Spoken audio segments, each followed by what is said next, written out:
Yo, what's going on, guys? I'm back, and today I'm gonna be looking at 4 missing people that were found alive. Don't worry, I didn't actually look at the video. I was just checking out if it was interesting. But yeah, let's check it On out. May 8, 2021, a woman named Malie Perales was driving down the Packer Drive Northeast Road alongside the Rogue River in Belmont, Michigan. She and her two roommates were on their way back after a night out, and they Yo, were yo, driving on these types of roads, bro, I could never. But hell no. all in a cheerful mood. However, their smiles quickly vanished as they stumbled onto a horrifying scene. At around 2:30 a.m., while driving near the Rogue Hollow Court, one of the passengers spotted a strange figure lurking by the side of the road. This encounter was extremely terrifying, but it also sparked the group's curiosity, and after some deliberation, they decided to turn around, bro. and this is what they then came across. Excuse me. What the? No, Stop. I'm not. What the fuck is he doing? What the fuck is he doing, bro? Why is he? Why is he just?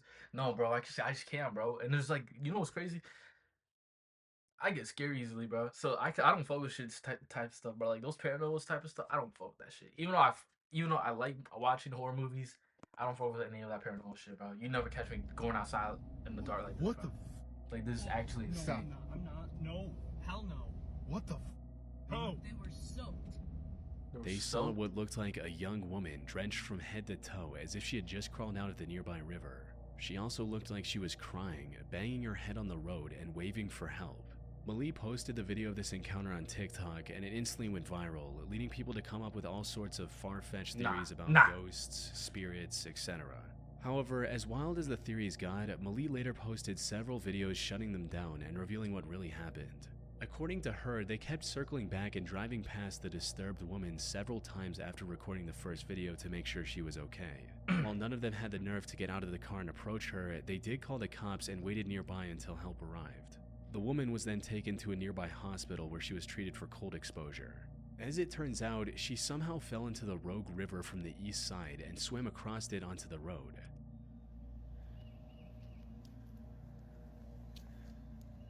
She had to have come up out of the water. Yep, there's a dig spot there. So she came up from down there. That's had to have been why she was so wet. This was the spot that she had left. I don't know why or what was going on. After regaining some composure, she also revealed that the woman was from Kalamazoo, a town that's over 60 miles from where she was found. However, she had no recollection of how she got to Belmont and fell in a river so far away from home. From what we know, she was most likely experiencing a severe mental break, where her memory gap was caused by a rare condition known as fugue state, something we covered in our previous video on the most disturbing mental disorders. For those who don't know, a fugue state is a rare condition where a person suddenly loses their memory and starts acting like someone else. They might wander off, travel long distances, or do things completely out of character without realizing anything is wrong. It's usually triggered by extreme stress or trauma, and once it's over, the person often has no memory of what happened. And while this condition is quite rare, all the signs suggest that's exactly what happened to this mysterious woman from Kalamazoo. So you telling me people can like forget who they are and like be like that's what? Yo, I just see the ice cream truck. I might literally get some ice cream. I'm not gonna lie to you. Especially since the authorities later found her car parked behind a ramp. Hold on, bro. I'm actually see. I'm seeing if to take. I'll be right back. Hold on. Yo, I'm back. I'm back. And I'm just saying, bro. Like, thank God it took Apple Pay. They took Apple Pay. And let's go back to the Random house just east of the river.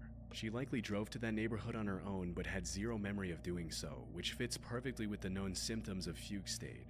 Malie also shared her video in a local Facebook group, hoping to find more answers about what went down. Unfortunately, the responses she received weren't as helpful as she'd hoped, since most people in the neighborhood believe the screaming and noises were just the sounds of a wild animal, like a coyote. But there were a few responses that deepened the mystery. Like this one person who remembered meeting her earlier that same night, stating, "Saw this person between Van Dam and Packer Woods around 10:15 p.m. Friday. Asked her if she needed help, to which she responded no." Another person also mentioned hearing about a woman walking into his neighbor's house, yelling hello 3 times and then leaving on her own. What? And while this added further evidence supporting the fugue state theory, these responses still left a key question unanswered. Who was she?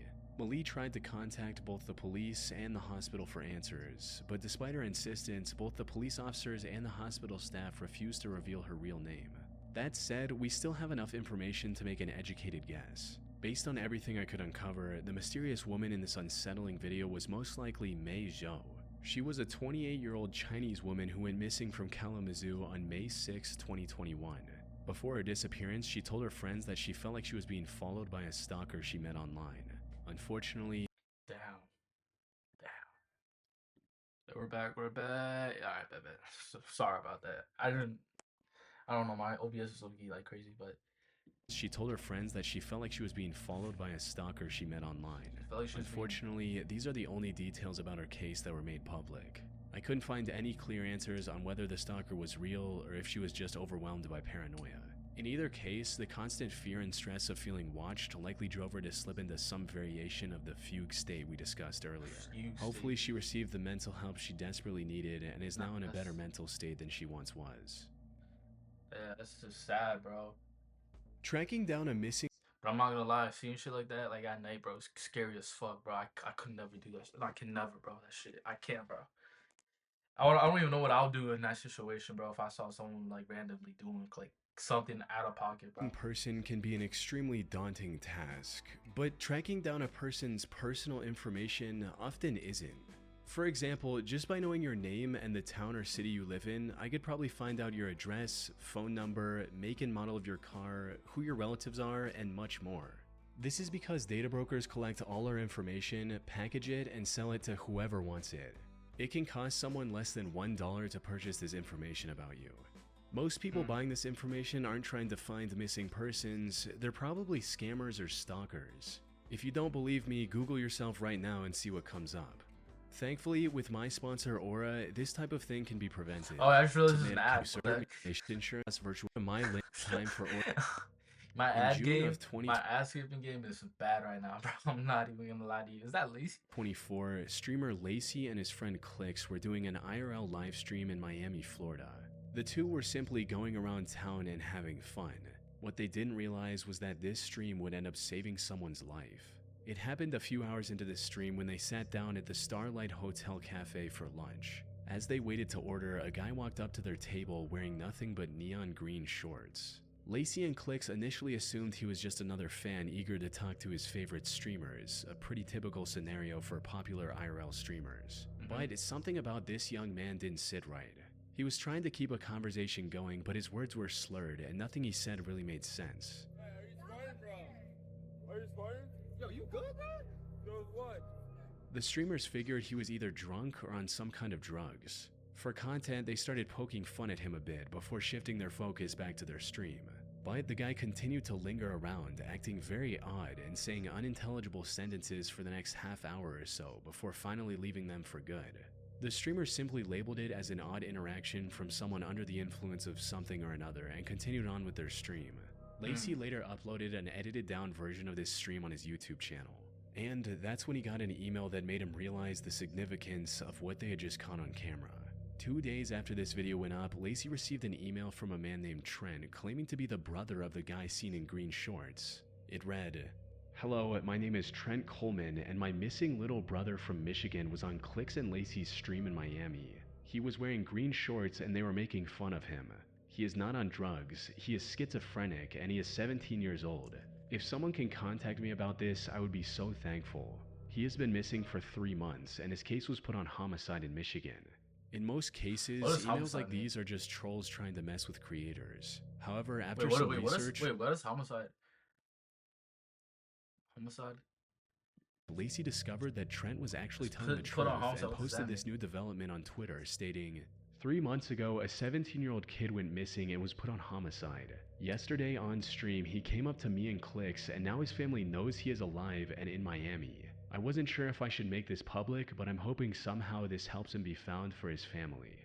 In a reply to his tweet, Lacey also attached an article that provided additional details about the case. Apparently, the teenager's name was Troy Coleman, and he had been missing from his home in Michigan since May of 2024. According to the article, Troy was last seen in Mount Morris Township around 9:30 a.m. on May 17th. In the 3 months since his disappearance, he had somehow traveled from Michigan all the way to Miami with no medication, no money, and no clear explanation of how he got there. This was extremely concerning considering Troy's lack of vital medication for his schizophrenia was known to cause serious hallucinations. His sudden reappearance only deepened the mystery. With no leads and no logical explanation, Michigan police were left so baffled that they even began investigating his case as a potential homicide. So, the fact that Troy randomly appeared on Lacey and Clix's stream and his brother what are just the so happened chances to be of that watching happening, that stream was nothing short of a miracle. But somehow, the coincidences keep piling up, and what happened next made the whole situation even stranger. While Troy was still on stream, another young fan approached the two streamers and tried to strike up a conversation. However, before he could even introduce himself, Troy interrupted them again and started saying something to the younger fan. He was still talking incoherently, which made the streamers even more uncomfortable and confused about his intentions. During this time, he also gave the younger fan the styrofoam cup he was holding. The young boy quickly took a sip of whatever was in the cup. Bro, don't ever take a sip of what a person hands you, bro. If a stranger hands you stuff, don't eat it, don't drink it, bro. It's just no, bro. Like, don't just randomly sip out of a cup, bro. Whose kid is this, bro? Walked away. Lacey's cameraman noticed the exchange and immediately pointed it out to the streamer. By now, they were convinced that Troy was on drugs, and that raised a serious concern. Had he just given the kid something laced? Not wanting to ignore it, Lacey decided to confront Troy, asking him directly what was in the cup. But to their surprise, Troy's answer was a lot more coherent than expected. He simply stated that it was just a soft drink from Beacon Hotel. What was in the drink? What was in that drink? In the drink? Yeah. You gave it to him? It was Coke from Beacon Hotel. Like Coca-Cola? Making sure. You gave it to the kids. I gave it to a kid. This coincidental interaction gave authorities the crucial lead they needed. Troy was, in fact, staying at the very hotel he had mentioned. From there, it didn't take long for investigators to track down Troy and reunite him with his family, who were overjoyed to have him back. In a later interview with People.com, Troy's father, Weston Coleman, shared even more heartbreaking details of what Troy went through.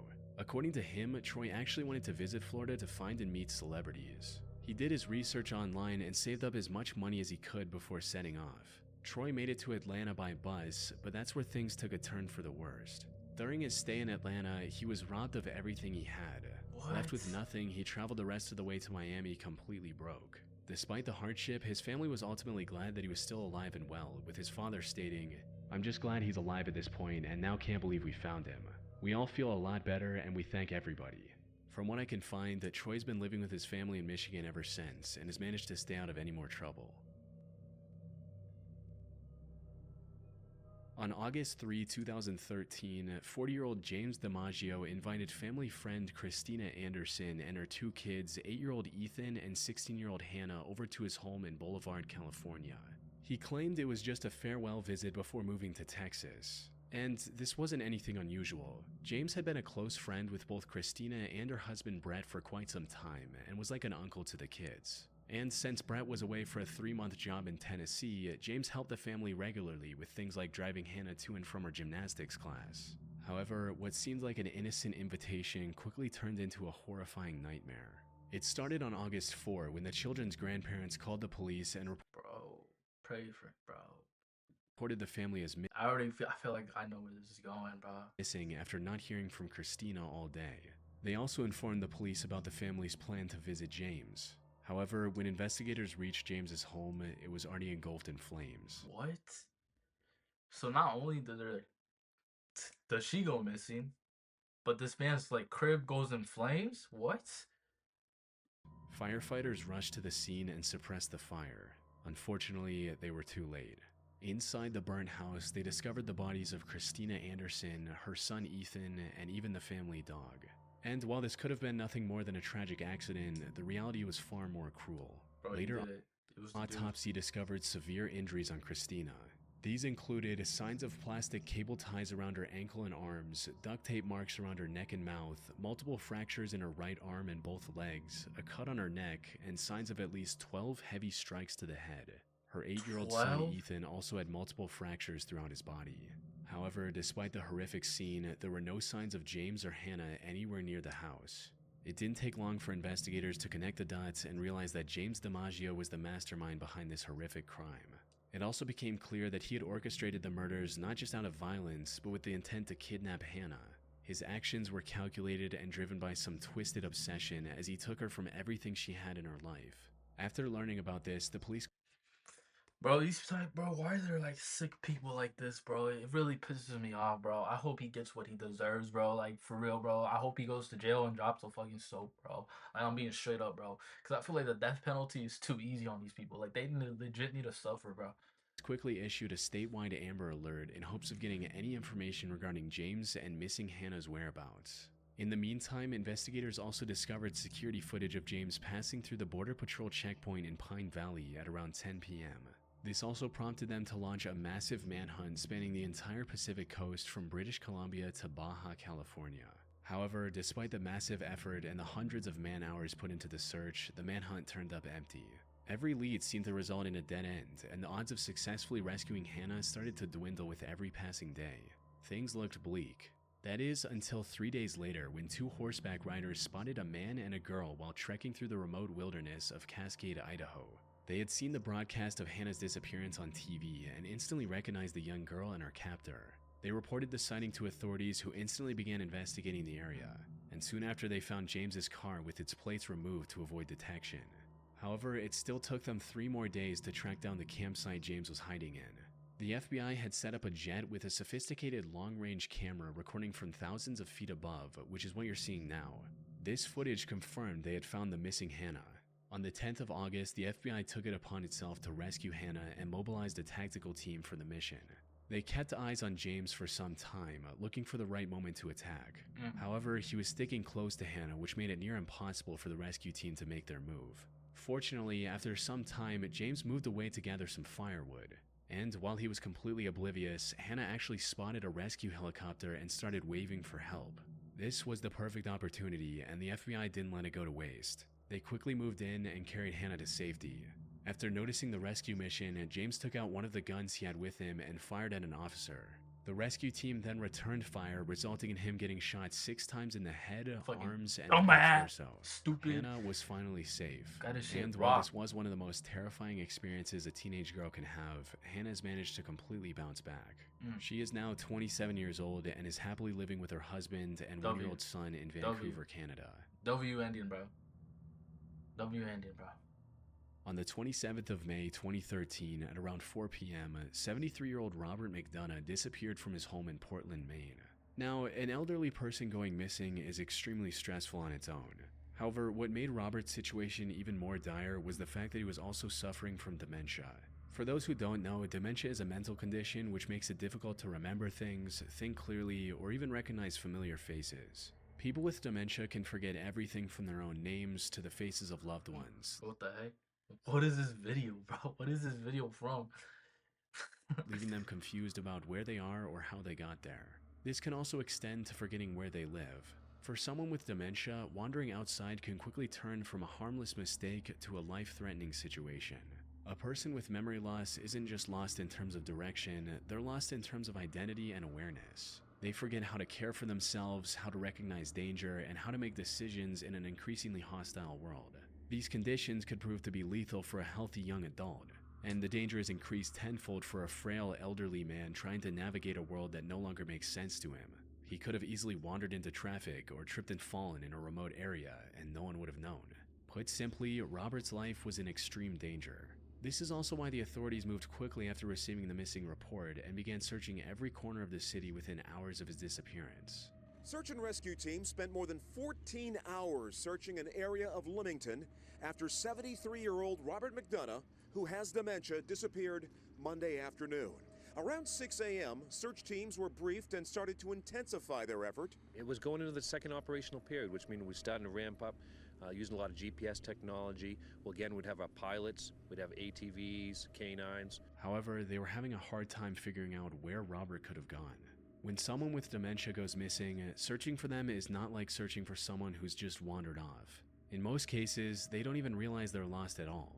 They might walk aimlessly or even retrace the same steps without ever reaching familiar ground.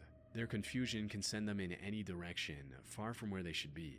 But then, about 14 hours into the search, something happened that no one saw coming. On May 28 at 6:30 a.m., a reporter from Portland's local network was recording a section about the disappearance of Robert on the street when No shot, bro. No shot, bro. They found him, bro. While they're covering the story about him. out No of shot. nowhere, an old man walked into the frame.